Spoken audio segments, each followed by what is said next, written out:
Hello everyone, मैं मोनिका स्वागत करती हूँ आपका अपने YouTube channel study with Monica में। इस वीडियो में हम देखने वाले हैं क्लास 12th हिस्ट्री का जो हमारा थर्ड चैप्टर है उसका क्वेश्चन नंबर 8। आरंभिक समाज में स्त्री पुरुष के मध्य संबंधों की विषमताएं कितनी महत्वपूर्ण रही होंगी, कारण सहित उत्तर दीजिए। इस प्रश्न में हमें क्या बताना है कि 600 शताब्दी ईस्वी पूर्व से 600 ईस्वी का जो समय था, मेनली हम बात कर रहे हैं इस चैप्टर में महाभारत काल की। तो उस समय जो स्त्री और पुरुष के बीच जो संबंध थे, किस तरह से जो पुरुष थे उसको ज़्यादा महत्ता दी जाती थी, या किसी किसी समाज में जो महिलाएं थी उनका भी सम्मान किया जाता था, किस तरह से उनमें भेद था, वो सब देखेंगे हम इसके आंसर में। आरंभिक समाज में स्त्री पुरुष के संबंधों में अनेक विषमताएं विद्यमान थी। हालांकि स्त्रियों को सम्मान की दृष्टि से देखा जाता था। विशेषकर पुत्रों को जन्म देने वाली माता के प्रति परिजन अधिक स्नेह अभिव्यक्त करते थे। देखिए, विभेद तो थे, उनमें भिन्नताएं तो थी, लेकिन फिर भी महिलाओं का भी सम्मान किया जाता था। और जो महिला पुत्र को जन्म देती थी उसके प्रति जो उसके परिजन थे, जो उसके परिवार वाले थे, वो उसके प्रति अपना स्नेह दिखाते थे। जिनकी कोख से अधिक सुंदर, सुशील, वीर, सगुण, सद्गुण, विद्वान पुत्र पैदा होते थे, समाज में उस स्त्री को निस्संदेह क्या मिलता था, अधिक सम्मान दिया जाता था। लेकिन समाज में क्या था कि पितृसत्तात्मक परिवारों का प्रचलन था। पितृसत्तात्मक का मतलब क्या है कि जो पुरुष होगा उसका जो है परिवार में उसका जो है ज़्यादा उसका मान सम्मान होता था। पुरुष प्रधान समाज हम जिसको कह सकते हैं।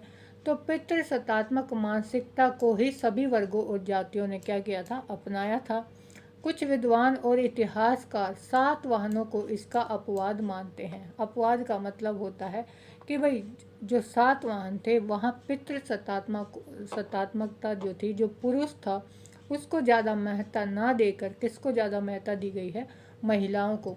उनके अनुसार जो सातवाहन थे वो वहाँ पर किसको ज़्यादा मान्यता मिली थी, मातृवंशिकता को। क्योंकि इनमें राजाओं के नाम अगर हम देखें तो वो किसके साथ जुड़े हैं, उनकी माताओं के नाम से।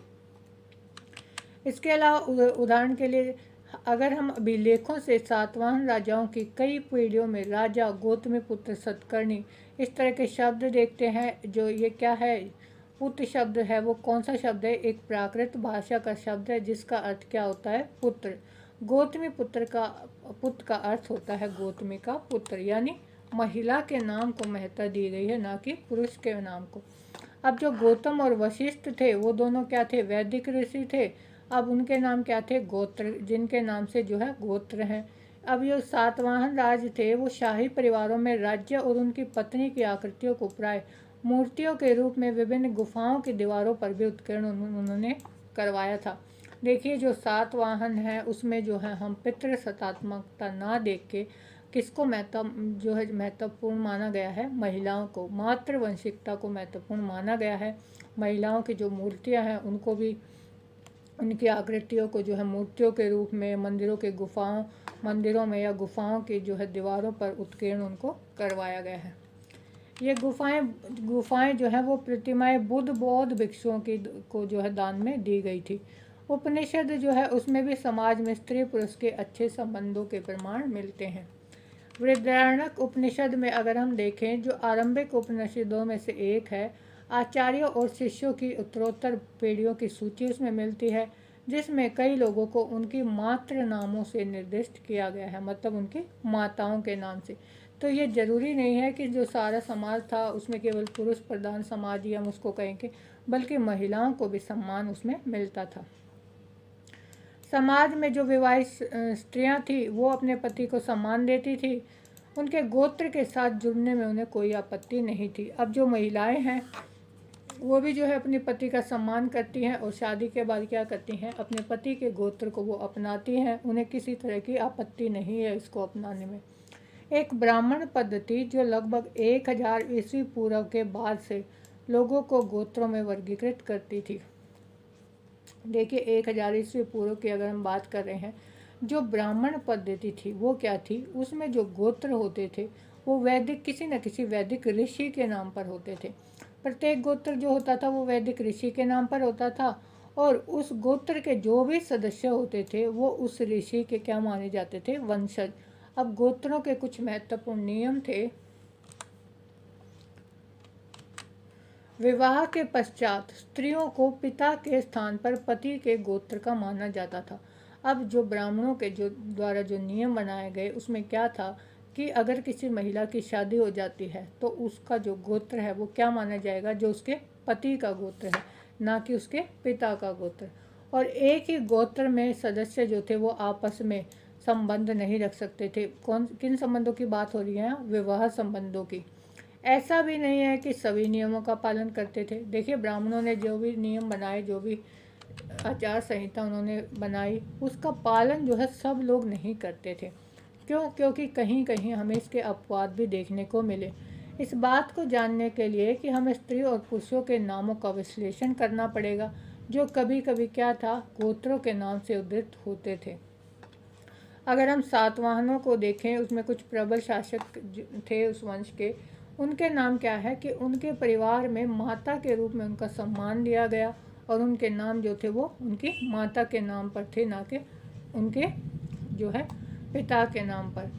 अब जो है पति जो चाहता था तो वो राज्य परिवारों में स्त्रियां दरबारों में उपस्थित रहती थी। देखिए, सातवाहनों की जो पत्नियां थी उन्होंने भी कहीं कहीं हमें उदाहरण देखने को मिलेंगे कि जो प्रथा है कि शादी के बाद स्त्री को अपने पति का गोत्र अपनाना पड़ेगा, तो वहाँ पर उन्होंने अपने पति का गोत्र नहीं अपनाया था, बल्कि उनके जो भी गोत्र थे वो अपने पिता के गोत्र से जानी गई। राज्य परिवार में स्त्रियां थी वो सातवाहनों में वो दरबारों में भी उपस्थित होती थी। कुछ स्त्रियों ने राज्य भी किया। देखिए, उनको इतना सम्मान मिलता था कि भाई वो राज्य भी करती थी। ये नहीं है कि भाई स्त्रियों को कोई सम्मान नहीं मिला, लेकिन वो क्या था कि वो अपने ज्येष्ठ पुत्र को जो है वो परामर्श देती थी। यह बात अलग है कि कई बार माता की सलाह राजकुमार नहीं मानते थे और लालच और क्रोध के कारण अपनी हर इच्छा को वो पूरा करना चाहते थे। जो पुरुष अपने इंद्रियों पर नियंत्रण रखता है, राज्य की देखभाल कर सकता है, वो क्या कहते हैं कि भाई लालच बुरी बला है। किंतु दुर्योधन ने अपनी माँ की सलाह नहीं मानी और उसका इतना बुरा हाल हुआ था। जो महिला है, जो माता है, वो क्या करती है, अपने पुत्रों को अच्छी सलाह देती है, लेकिन कभी कभी जो राजा है, राजकुमार है, वो अपने लोभ में इतने अंधे हो जाते हैं कि अपनी माता की बात को वो नहीं मानते।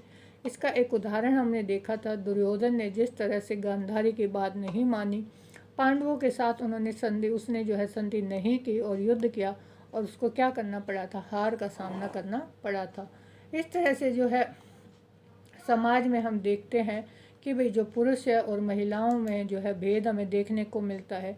कहीं कहीं जो है समाज में पुरुष को ज़्यादा महत्वपूर्ण माना गया है, लेकिन कहीं कहीं हम देखेंगे कि जो महिलाएं हैं उनको भी जो है सत्ता भी उनको दी गई है और उनका पूरा सम्मान भी किया गया है। ये वाला क्वेश्चन हमारा कंप्लीट होता है। इससे नेक्स्ट क्वेश्चन के लिए देखिए हमारी नेक्स्ट वीडियो, और कंप्लीट चैप्टर के लिए आप चैनल पर जाकर हमारी प्लेलिस्ट देख सकते हैं।